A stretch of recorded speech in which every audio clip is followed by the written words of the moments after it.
अपने नाज़रीन को यहाँ पर एक अहम खबर देते चलें कि बरनाला पुलिस ने बड़ी कार्रवाई करते हुए डकैत गैंग को गिरफ्तार कर लिया।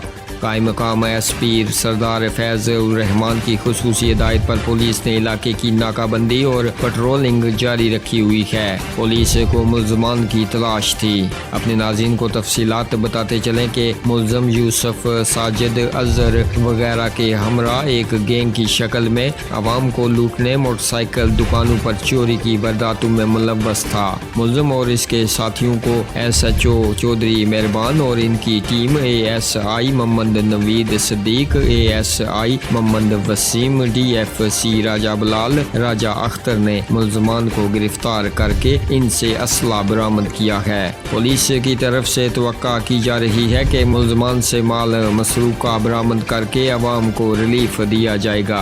इसके अलावा मुल्ज़मान से मज़ीद तफ्तीश के दौरान इंकशाफात की तवक्का है।